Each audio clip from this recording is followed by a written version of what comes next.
ಪೂಜ್ಯ ಶ್ರೀ ಅಭಿನವ ಗವಿಸಿದ್ದೇಶ್ವರ ಮಹಾಸ್ವಾಮಿಗಳಿಂದ ಚಿಮ್ಮಡದಲ್ಲಿ ಆಧ್ಯಾತ್ಮಿಕ ಹಿತನುಡಿಗಳ ಸುರಿಮಳೆ. ಚಿಮ್ಮಡ ಗ್ರಾಮದಲ್ಲಿ ಭಕ್ತಿಭಾವದ ವಾತಾವರಣ ತಲೆದೋರಿದ ಸಂದರ್ಭ ಪೂಜ್ಯ ಶ್ರೀ ಅಭಿನವ ಗವಿಸಿದ್ದೇಶ್ವರ ಮಹಾಸ್ವಾಮಿಗಳು ತಮ್ಮ ದಿವ್ಯ ಸಾನ್ನಿಧ್ಯ ನೀಡಿ ಗ್ರಾಮಸ್ಥರಿಗಾಗಿ ಆತ್ಮಜ್ಯೋತಿಯನ್ನು ಬೆಳಗಿಸುವ ಹಿತೋಕ್ತಿಗಳನ್ನು ನೀಡಿದರು. ಗ್ರಾಮ ಪ್ರವೇಶಿಸಿದ ಕ್ಷಣದಿಂದಲೇ ಸ್ವಾಮೀಜಿಗಳಿಗೆ ಭವ್ಯ ಸ್ವಾಗತ ದೊರೆಯಿತು. ಭಕ್ತರು, ಮಹಿಳೆಯರು, ಯುವಕರು, ಬಾಲಕ ಬಾಲಕಿಯರು ದೊಡ್ಡ ಸಂಖ್ಯೆಯಲ್ಲಿ ಒಂದೇ ಮನೆತನದಂತೆ ಸೇರಿ ಮಹಾಸ್ವಾಮಿಗಳ ಧರ್ಮೋಪದೇಶಗಳನ್ನು ಕಿವಿಗೊಟ್ಟು ಕೇಳಿದರು. ಸ್ವಾಮೀಜಿ ತಮ್ಮ ಪ್ರವಚನದಲ್ಲಿ ಸಂಸ್ಕಾರದ ಮಹತ್ವ, ಸಾತ್ವಿಕ ಜೀವನದ ಅಗತ್ಯ, ಸಮಾಜದಲ್ಲಿ ಸೌಹಾರ್ದತೆ ಬೆಳೆಸುವ ಜವಾಬ್ದಾರಿ, ಯುವಜನತೆ ಅನುಸರಿಸಬೇಕಾದ ನೈತಿಕ ಮಾರ್ಗ ಮತ್ತು ಕುಟುಂಬ ವ್ಯವಸ್ಥೆಯ ಸಂರಕ್ಷಣೆ ಕುರಿತಂತೆ ಮನಮುಟ್ಟುವ ಸಂದೇಶ ನೀಡಿದರು. ಜೀವನ ಎನ್ನುವುದು ದೇವರ ಕೊಡುಗೆ. ಅದನ್ನ ಮೌಲ್ಯಮಯವಾಗಿಸಲು ಮನುಷ್ಯನ ನಡೆ, ನುಡಿ, ಸೇವಾಭಾವನೆ, ಪರೋಪಕಾರ ಇವೇ ನಿಜವಾದ ಧರ್ಮಾಚರಣೆ ಎಂದು ಸ್ವಾಮೀಜಿ ಹೇಳಿದರು. ಸ್ವಾಮೀಜಿಗಳು ಮತ್ತಷ್ಟು ಹೇಳುವುದರಲ್ಲಿ, ಇಂದು ಸಮಾಜದಲ್ಲಿ ಹೆಚ್ಚುತ್ತಿರುವ ಅಸಹಿಷ್ಣುತೆ, ಒತ್ತಡ, ಆತಂಕ ಇವೆಲ್ಲಕ್ಕೂ ಕಾರಣ ಮನುಷ್ಯನ ಒಳಜೀವನದಲ್ಲಿರುವ ಅಶಾಂತಿ ಎಂದು ವಿಷಾದ ವ್ಯಕ್ತಪಡಿಸಿದರು. ಮನಸ್ಸು ಶಾಂತವಾಗಿದ್ದರೆ ಎಲ್ಲಾ ಸಮಸ್ಯೆಗಳಿಗೆ ಪರಿಹಾರ ದೊರೆಯುತ್ತದೆ. ಆತ್ಮಶಕ್ತಿ ನಿರ್ಮಾಣಕ್ಕೆ ಧ್ಯಾನ, ಪ್ರಾರ್ಥನೆ, ಗುರುಭವನ ಅನುಸರಣೆ ಅತ್ಯವಶ್ಯ ಎಂದು ಉಪದೇಶಿಸಿದರು. ಗ್ರಾಮದ ಯುವಕರಿಗೆ ವಿಶೇಷವಾಗಿ ಮಾತನಾಡಿದ ಸ್ವಾಮೀಜಿ, ವಿದ್ಯಾಭ್ಯಾಸ, ಶ್ರಮ ಹಾಗೂ ಸತ್ಪ್ರವೃತ್ತಿಗಳೇ ಸುಭಿಕ್ಷ ಭವಿಷ್ಯ ಕಟ್ಟುವ ಬಂಡವಾಳ ಎಂದು ತಿಳಿಸಿದರು. ಮದ್ಯಪಾನ, ನಶೀಲ ಪದಾರ್ಥಗಳು, ಅಶಿಷ್ಟ ಸ್ನೇಹ ಸಂಬಂಧಗಳು ಯುವಜನರ ಜೀವನ ಹಾಳು ಮಾಡುವ ಘೋರ ಅಪಾಯ ಎಂದು ಸೂಚಿಸಿದರು. ಯುವಕರು ಶಿಸ್ತು, ಸಮಯ ಪಾಲನೆ ಮತ್ತು ನೈತಿಕ ಮೌಲ್ಯಗಳನ್ನು ಜೀವನದ ಆಧಾರವನ್ನಾಗಿಸಿಕೊಂಡರೆ ಸಮಾಜದ ಭವಿಷ್ಯ ಬೆಳಕಿನಿಂದ ತುಂಬುತ್ತದೆ ಎಂದು ಹೇಳಿದರು. ಸ್ವಾಮೀಜಿಗಳ ಹಿತವಾಣಿಯಿಂದ ಗ್ರಾಮಸ್ಥರು ಅಪಾರ ಸಂತೋಷಪಟ್ಟರು. ಅನೇಕರು ತಮ್ಮ ಕುಟುಂಬದ ಸಮಸ್ಯೆಗಳು, ಕೃಷಿ ಸಂಕಷ್ಟ, ಶಿಕ್ಷಣ ತೊಂದರೆಗಳಿಗೆ ಆಶೀರ್ವಾದ ಕೋರಿದರು. ಸ್ವಾಮೀಜಿಗಳು ಪ್ರತಿಯೊಬ್ಬರಿಗೂ ಸಮರ್ಪಕ ಮಾರ್ಗದರ್ಶನ ನೀಡುತ್ತಾ ಧೈರ್ಯ ತುಂಬಿದರು. ಚಿಮ್ಮಡ ಗ್ರಾಮದಲ್ಲಿ ನಡೆದ ಈ ಕಾರ್ಯಕ್ರಮ ಗ್ರಾಮಕ್ಕೆ ಹೊಸ ಆಧ್ಯಾತ್ಮಿಕ ಚೈತನ್ಯವನ್ನೇ ತಂದಿದ್ದು, ಭಕ್ತರ ಮನದಲ್ಲಿ 2 ದಿನಗಳೆಲ್ಲ ದೀರ್ಘಕಾಲದ ಪ್ರಭಾವ ಬೀರಿದೆ. ಕಾರ್ಯಕ್ರಮದ ಕೊನೆಯಲ್ಲಿ ಭಕ್ತರು ಮಹಾಪ್ರಸಾದ ಸ್ವೀಕರಿಸಿ ಸಂತೋಷದಿಂದ ಮನೆಮುಖರಾದರು. ಕೈಲಾಸ ಮ್ಯಾಲಿರುವುದಿಲ್ಲ, ಕೈಲಾಸ ನಿನ್ನ ಅಂಗೈಯೊಳಗ ತೊಂಬರ್ದ, ನಾವು ಅಂಗೈಯೊಳಗ ಕೈಲಾಸ ಐತೆ ಅಂತ. ಅನ್ನವನ್ನು ಇಕ್ಕುವುದು, ನನ್ನಿಯನ್ನು ನುಡಿಯುವುದು, ತನ್ನಂತೆ ಪರರ ಬಗೆದೊಡೆ ಕೈಲಾಸ ವಿನಾಡವಷ್ಟು ಸರ್ವ. ಕೈಲಾಸ ಮ್ಯಾಲಿಲ್ಲ, ಹಸದವ್ರಿಗೊಂದು ತುತ್ತ ಅನ್ನ, ನೀರಡಿಸಿ ಬಂದವ್ರಿಗೊಂದು ಕಪ್ಪು ನೀರ. ಯಾರು ದುಃಖದಿಂದ ಬಂದಿರ್ತಾರ ಅವ್ರಿಗೆ ಒಂದಿಷ್ಟು ಕಣ್ಣೀರು ಒರೆಸಿ ನಿನ್ನ ದುಃಖದೊಳಗ ನಾ ಅದೇನ್ ತಗೋದು, ಚಿಂತೆ ಮಾಡ್ಬೇಡ ಅಂತ ಪ್ರೀತಿಯ ಮಾತು ಯಾವ ಹೃದಯ ಹೇಳ್ತೈತಿ ಅವ್ರ ಅಂಗೈಯೊಳಗ ಕೈಲಾಸ ಇರ್ತೈತಿ. ಕೈಲಾಸ ಮ್ಯಾಲಿಲ್ಲ. ಎಷ್ಟು ಸರಳ ಐತಲ್ಲ, ಇಷ್ಟು ಮಾಡೋದು ಹೆಂಗ್ ಕಲಿಸ್ಯಾರ. ಬಂದವರಿಗೆ ಒಂದು ತುತ್ತ ಅನ್ನ ಉಳಿಸುದು, ಅನ್ನದ ಬೆಲೆ ಅಷ್ಟು ದೊಡ್ಡದೈತಿ. ಈಗ ಬಹಳ ದೊಡ್ಡ ಶ್ರೀಮಂತ ಇರ್ತಾನೆ. ಅನ್ನ, ನೀರು, 2 ಒಳ್ಳೆಯ ಮಾತುಗಳು ಎಷ್ಟು ದೊಡ್ಡ ಈ ಜಗತ್ತಿನೊಳಗೆ. ಈಗ ಒಬ್ಬ ಶ್ರೀಮಂತ ಇರ್ತಾನೆ, ಅವನಿಗೆಲ್ಲ ಆಳುಗಳಿರ್ತಾವ, ತ್ರಿಜುರ್ಯಾಗ ರೊಕ್ಕ ಇರ್ತೈತಿ, ಮನ್ಯಾಗ ತ್ರಿಜುರ್ಯಾಗ ಬಂಗಾರ ಇಟ್ಟಿರ್ತಾನೆ. ಸೌಕಾರ ತೀರ್ಕೊಂಡಂದ್ರ ಏನು ಅವನ್ ಬಾಯಾಗ ಬಂಗಾರ ಇಡು ಅಂತಾರ, ಇದ್ದಿದ್ದೇಂದ್ರ ಬಂಗಾರ ಸಾಮಾನ ಇದ್ರ ಬಿಚ್ಕೊಂತಾರ. ಮಾತು ಏನೋ ಅನ್ನೋದಿಲ್ಲ. ಸಾಯುವ ಸಮಯಕ್ಕೆ ಏನಾದ್ರೂ ಹೇಳ್ತಿದ್ರ ಬಾಯಾಗ ಒಂದು ಊಟಕ್ಕೆ ನೀರು ಹಾಕ್ತೀರಿ, ಕಿವಾಗ 2 ಒಳ್ಳೆ ಮಾತು ಹೇಳ್ಕಂತ ಹೇಳ್ತಾರೆ ಹೊರತು ಬಂಗಾರ ಹಾಕೋದಿಲ್ಲ. ಹಂಗಾದ್ರೆ ನಾನು ಸಾಯುವಾಗ ಬಂದಿದ್ದು ಒಂದು ಊಟಕ್ಕೆ ನೀರ, 2 ಒಳ್ಳೆಯ ಮಾತಂದ ಮೇಲೆ ಬಂಗಾರ ಬಂದಿಲ್ಲ ಅಂದ್ರೆ ಅದು ಹೆಂಗ ಸಂಪತ್ತಾಗ್ತದೆ. ಒಂದು ತಿಪ್ಪಿ ಇತ್ತು, ತಿಪ್ಪಿ. ಆ ತಿಪ್ಪಿಯೊಳಗೆ ಒಂದು ಕೋಳಿ ತಿಪ್ಪಿಗೆ ಬರ್ತಿತ್ತು. ಆ ತಿಪ್ಪಿ ಕೆಬರಾಗ ಅಲ್ಲೊಂದು ಬಂಗಾರ ಒಂದು ಉಂಗುರ ಬಂತು.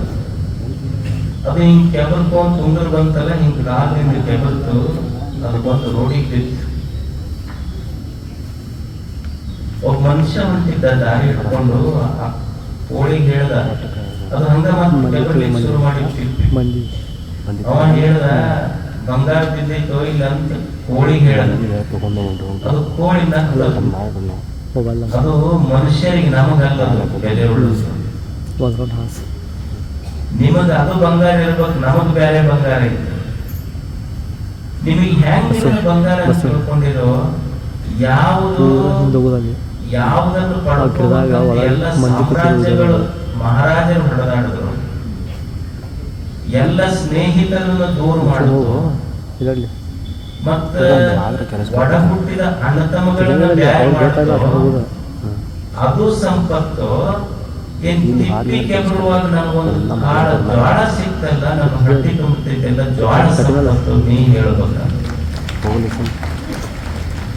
ಉಣ್ಣಾಕ್ ಬರ್ಲಾರ್ದು ತಿನ್ಲಾಕ ಬರ್ಲಾರ್ದು ಅದು ಸಂಪತ್ತಲ್ಲ, ಮನುಷ್ಯನಿಗೆ ಬದುಕಿಸಿತಲ್ಲ ಕಾಳು ಸಂಪತ್ತು, ಅನ್ನ ಸಂಪತ್ತು. ಅಂತ ಹಸದವರಿಗೆಲ್ಲ ಒಂದೊಂದು ದಿವಸದಾಗ ಅನ್ನ ಕೊಟ್ರಿ ನೀವು 300 ಕ್ವಿಂಟಲ್. ಅದು ನೋಡೇ ಬಹಳ ಸಂತೋಷ ಆಗಿತ್ತು. ಹಂಗ ಉಣಿಸುವ ಮನಸ್ಸುಗಳು ಬೇಕಾಗ್ತವೆ.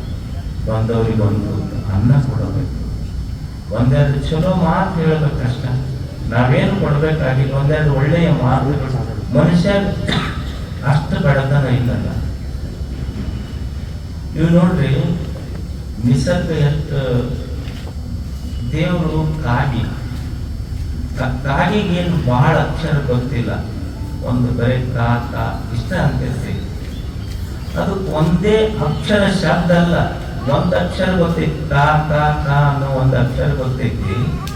ಬರೇ ಒಂದು ಅಕ್ಷರ ಗೊತ್ತಿರುವ ಕಾಗೆ ಒಂದು ಒಣ ತುಮುಕ್ ರೊಟ್ಟಿ ಸಿಕ್ತಂದ್ರೆ ಕಾ ಕಾ ಅಂತ ಕರೆದು ಕೂಗಿ ಕರೆಯದೆ ತನ್ನ ಬಳಗವನ್ನೆಲ್ಲವ.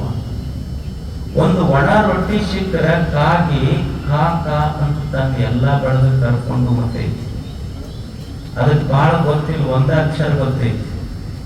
ಕೋಗಿಲೆಗೆ ಒಂದಾದ ಅಕ್ಷರ ಗೊತ್ತೈತಿ. ಕೂ ಕೂ ಕೂ ಅಂತ ಹಾಡ್ತೈತೆಲ್ಲ. ಜಗತ್ತಿನ ಎಲ್ಲರ ಮನಸ್ಸು ಗೆದ್ದೈತದ. ಈಗ ನಿಮ್ಮ ಮನ್ಯಾಗ ಕರು ಐತಿ, ಸುಮ್ಮನೆ ಏನನ್ನೋದು ತುಂಬಾ ಇಷ್ಟ ಅಂತಿರ್ತೈತಿ. ಎಲ್ಲೋ ಅಡವಿಗೆ ಹೋಗಿದ ತಾಯಿ ಮನೆ ಉಣಿಸ್ಬೇಕಂತ ಬರ್ತೈತಿ, ಹಾಲು ಕುಡಿಸ್ಬೇಕಂತ ಬರ್ತೈತಿ. ಕಾಗಿಗೆ ಒಂದ ಅಕ್ಷರ ಗೊತ್ತೈತಿ, ಬರೇ ಕಾ ಅನ್ನೋದು. ಕೋಗಿಲೆಗೆ ಬರೇ ಕೂ ಅನ್ನೋದು ಗೊತ್ತೈತಿ. ಕರುವಿಗೆ ಬರೇ ಅಮ್ಮ ಅನ್ನೋದು ಇಷ್ಟ ಗೊತ್ತೈತಿ. ಅವು ಇಡೀ ಇಷ್ಟು ಚಲೋ ಜೀವನ ಕಟ್ಕೊಂಡವ. ಮನುಷ್ಯಗೆ ವ್ಯಾಕರಣ ಬದ್ದು ಎಷ್ಟು? 49 ಮೂಲ. ಎಷ್ಟದ? 49 ಮೂಲಾಕ್ಷರಗಳು.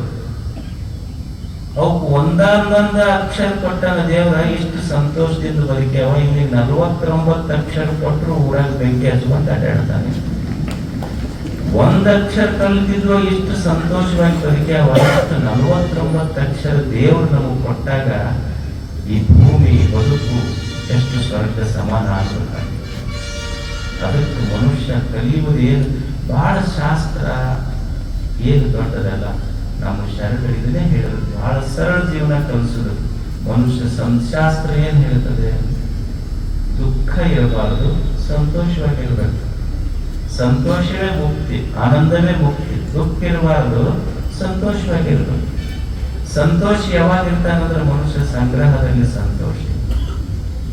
ಏನು ಹಸದವನಿಗೆ ಒಂದು ಅನ್ನ, ನೀರಡಿಸಿದವನಿಗೆ ಒಂದು ಕಪ್ಪು ನೀರ. ಯಾರು ನನ್ನ ಹತ್ರ ದುಃಖದಿಂದ ಬರ್ತಾರ ಅವರು ಕಣ್ಣೀರು ಒರೆಸಿ 2 ಪ್ರೀತಿಯ ಮಾತು ಹೇಳೋದೈತಲ್ಲ, ಅದೇ ಸ್ವರ್ಗೀಯ ಜೀವನ ಅನ್ನುವಂಥ ಮಾತು ಹೇಳಿ ನಮ್ಮೆಲ್ಲ ಹಿರಿಯರು ತರಲಿಕ್ಕೆ ಬಂದಿದ್ರು. ಪೂಜ್ಯರು ಬಂದು ಅಲ್ಲಿ ದರ್ಶನ ಕೊಟ್ಟಿದ್ರು. ಅವಾಗ ಬರ್ಲಿಕ್ಕೆ ಆಗಿದ್ದಿಲ್ಲ. ನಾ ಹೇಳಿದೆ, ಚಿಮ್ಮಡಿ ನೀವ್ ಹೇಳೋದು ಬ್ಯಾಡಿ, ನನ್ನ ಮೇಲೆ ಬಾಕಿ ಉಳಿದೈತದೆ. ಮಾಲಿಂಗ್ ಹೋಗಿ ಹಿರಿಯರು ಬಂದಾಗ ಹೇಳಿದೆ, ಫಸ್ಟ್ ನಿಮ್ಮ ಊರು ಬರೀರಿ, ಚಿಮ್ಮಡ್ ಬರೀರಪ್ಪ, ನಾವು ಹೋಗಿ ಬರ್ಬೇಕಲ್ಲಿ. ಪಾಪ ಅವರೆಲ್ಲ ಹಿರಿಯರು ಹೇಳ್ಯಾರ ಅಂತ ಹೇಳಿ ನಿಮ್ಮನ್ನ ಊರುಗಳ